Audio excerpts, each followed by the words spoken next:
Hello everyone, कैसे हैं आप लोग। आई होप कि आप लोग जहाँ भी होंगे स्वस्थ होंगे, अपनी फैमिली के साथ मज़े में और मस्त होंगे। लेकिन आज मैं स्वस्थ नहीं हूँ। मेरा हाथ थोड़ा गड़बड़ है। मेरा लेफ़्ट वाला हाथ में जो भौरा होता है, छोटा वाला पीला वाला पीला पीला, उसने काट लिया है। मैं अपने गांव गई थी, ससुराल में गई थी, काट लिया, जिसकी वजह से मुझे बहुत हाथ में खुजली हो रही है। खुजली हो रही है हाथ में बहुत तेज़, और थोड़ा सा भारीपन है और दर्द है थोड़ा। शायद ठीक हो जाए 2-4 दिन में, लेकिन अभी तो गड़बड़ चल रहा है। गांव गई थी, हमारे यहाँ पूजा होता है, और वहाँ का मैं कुछ शूट नहीं कर पाई क्योंकि जल्दी जल्दी में जाना फिर वापस आना था, तो इसलिए मैं शूट नहीं कर पाई। मेरा ससुराल का गांव जो है वो भदोही ज़िले में है, तो वहाँ पर मैं गई थी। हम लोग में ज्यूतिया का ज्यूत पुत्रिका का व्रत होता है, पूजा की जाती है, तो उसी में गई थी मैं। और वहाँ कुछ शूट नहीं कर पाई। नेक्स्ट टाइम जाऊँगी तो मैं ज़रूर कुछ ना कुछ शूट करने की कोशिश करूँगी। मैं सोची कुछ अच्छा लेकर आऊँगी वहाँ से रिकॉर्ड करके, पर नहीं हो पाया। और खुजली हो रही है, जैसे मैं यहाँ पे अब कैमरा पकड़ी हूँ ना एक हाथ से, तो लेफ़्ट वाले हाथ में मेरी खुजली हो रही है, बर्दाश्त नहीं हो रहा है। उसको सहलाते रह रही हूँ बार बार। आप लोग प्लीज़ कमेंट में बता दीजिएगा कि यदि कुछ इसका इलाज हो। जैसे भौरा जो छोटा वाला पीला पीला होता है, वही काट लिया है मुझे। ये यहाँ पे देखिए, आपको ये देखिए, ये काटा है। जो वाइट वाला स्पॉट है वो भौरे का काटने का है, और नीला नीला सब सब उसी की वजह से सब रैसेस आ गए हैं। देखिए पूरा फूल गया है हाथ, और दर्द भी हो रहा है। तो और गांव चली गई थी तो वहाँ नेटवर्क नहीं रहता है, तो इस वजह से मैं कुछ शूट भी नहीं कर, मतलब रिकॉर्ड करके मैं कुछ डाल भी नहीं पाई, अपलोड नहीं कर। आज मैंने साड़ी पहना था तो मैंने सोचा शूट कर लूँ थोड़ा सा। मेरी एक प्यारी सी सब्सक्राइबर है, बोलती हैं कि दिया आप साड़ी बहुत कम पहनती हैं, तो मैं उनको भी आज शूट करके दिखा दूँ कि देखिए मैंने साड़ी पहनी है।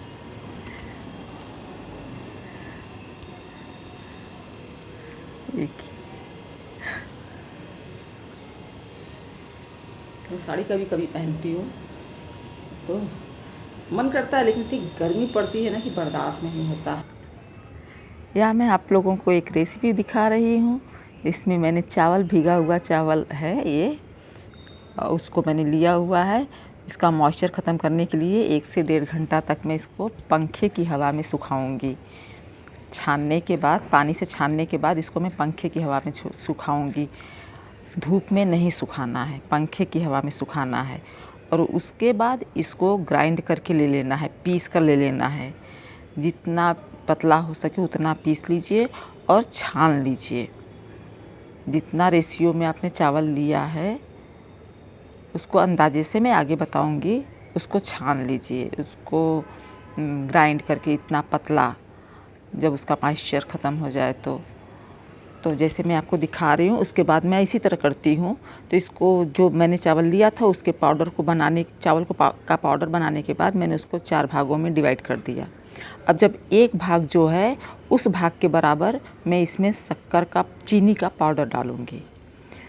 मैंने जितना पाउडर बनाया था चावल का, उसको मैंने 4 भागों में डिवाइड कर लिया। अब उसका जो एक भाग है उस भाग के बराबर चीनी का पाउडर बनाऊंगी, जो कि मैंने चीनी को मिक्सर में पीस लिया है, ग्राइंड कर लिया है। तो अंदाजे के हिसाब से आप भी वैसा कर लीजिए, बना लीजिए। मेरे बेटे को बहुत पसंद है, और ये हम लोग प्रसाद वगैरह में भी चढ़ाते हैं, तो इसीलिए मैं बनाई थी। उसी के लिए मैं तैयारी कर रही थी, तो मैंने उस टाइम रिकॉर्ड भी किया था। और मेरे 2 बेटे हैं, तो दोनों में से एक को बहुत पसंद है ये। उसको खाने को दे दीजिए तो यही खा के रहेगा, खाना नहीं खाएगा। तो देखिए मैं अंदाजे से ले लिया है मैंने चीनी, 1/4 भाग मैंने चीनी लिया है। जैसे चावल है 1 कटोरी, तो 1/4 कटोरी मैंने चीनी लिया। आप भी अंदाजे से ले लीजिए उसी तरह से। और इसमें उस दोनों पाउडर के मिक्सचर को मैंने दूध में थोड़ा थोड़ा दूध डाल के यहाँ पे मैंने गूँथ लिया है। इतना टाइट रखना है कि वो बहे ना, वो गोल गोल रहे, गोल गोल बन सके, गोलियाँ बन सके उसकी,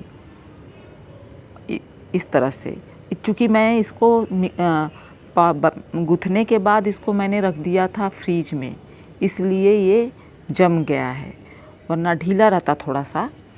वैसे कोई दिक्कत नहीं है, फ्रीज में रखने से कोई दिक्कत नहीं हुई है, वो बन जाता है। तो इस तरह से ये बंध गया। अब इसमें मुझे कुछ चिपकाना था, इसमें मुझे चिपकाना था तिल, सफ़ेद तिल चिपकाना था, जो कि मैं भूल गई। 4-5 बार गोलियां डाल दी कढ़ाई में, तो दोबारा फिर मुझे याद आया, तो मैंने तिल लिया, तो दोबारा जो गोलियां बनाई मैंने उसमें तिल चिपका के फिर मैंने गोलियां बनाई। जितनी छोटी हो सके उतनी छोटी गोलियां आप बनाइए। मुझसे बहुत छोटी गोली हाथ में मेरे पकड़ में नहीं आती है। तो देखिए मैं उसको इसका धीमी आंच पे, तेल में या घी में जैसे भी आपको खाना हो, आप धीमी आंच पे उसको तल लीजिए। इसको अनरसे की गोली कहते हैं, जो हम लोग खाते हैं, हमारे बच्चे भी खाते हैं, पसंद करते हैं लोग, हम भी पसंद करते हैं। वो डो बना दिया था मैंने, वो ख़राब ना हो जाए इसलिए मुझे गांव से आने के तुरंत बाद इसको बनाना पड़ा, नहीं तो शायद मैं ना बनाती। मेरा हाथ में दर्द हो रहा है, तो मुझे प्रसाद के लिए इसको गांव लेके जाना था। मैं बना ना पाई, तो मैं बिना इसके तैयारी का ही मैं चली गई। ख़रीद कर मैंने मीठा चढ़ा दिया और इसको मैं नहीं लेके गई। तो आने के बाद इसको तुरंत मैं सोची कि बना दूं, थोड़ा तो बना ही दूं, थोड़ा फिर फ्रीज में रख दूंगी। मैं बचा हुआ जो डो है इसका फ्रीज में रख दूंगी तो ख़राब नहीं होगा। और जो चावल जो मैंने सुखाया है कपड़े पर डाल के, आपने देखा पहले वीडियो, उसको मैं 72 घंटा भिगा के रखी थी। 72 घंटा भिगाने के लिए उसका पानी सुबह शाम चावल का चेंज करते जाइए और 72 घंटा उस चावल को भिगाना है। तो 72 घंटा भिगाने के बाद फिर उसको छन्नी से छानिए। चावल को छन्नी से छानने के बाद उसका पानी जो है उसको सूखने के लिए डाल दीजिए पंखे के नीचे, ताकि उसका पानी सूख जाए। धूप में नहीं डालना है। फिर उसके बाद जब वो पानी सूख जाए उसका, तो उसको मिक्सी में डालिए। मिक्सी में डाल के उसका पाउडर बनाइए। उसके बाद छान लीजिए पाउडर को, चावल के पाउडर को छान लीजिए, जितना पतला हो सके उतना पतला। उसको छानने के बाद आप उसमें उस अंदाजे से चीनी का पाउडर डालिए, शक्कर का पाउडर, और उससे गूँथ लीजिए ताकि वो छोटी छोटी गोलियां बन सके। दूध से गूँथना है, दूध में गूँथना है उसको, और ताकि उसकी छोटी छोटी गोलियां बन सके। जितनी छोटी हो सके उतनी छोटी गोली बनाइए और उसमें तिल, सफ़ेद तिल चिपका के लपेट के चिपका दीजिए, ताकि वो सफ़ेद तिल अच्छे से उसके उन गोलियों पर चिपक जाए। उसके बाद धीरे धीरे आप धीमी आंच पर खिल जाए अंदर तक, इतना पकाइए, ऐसे पकाइए कि अंदर तक खिल जाए। तो एक मीठापन हो जाता है, इसका स्वाद अच्छा लगता है कुछ लोगों को। ये मेरे गांव का जो ज्योति पुत्रिका का जो पूजा थी, व्रत थे सब लोग, उसका सीन है। थोड़ा सा क्लिप मैंने लिया है, उसको ऐड कर दिया। और मैं व्रत नहीं रहती हूँ, क्योंकि हमारे यहाँ पहले नहीं रहा जाता था, अब लोग रहना शुरू किए हैं। तो देवी मैया चाहेंगी तो हम भी किसी समय शुरू करेंगे, अभी नहीं।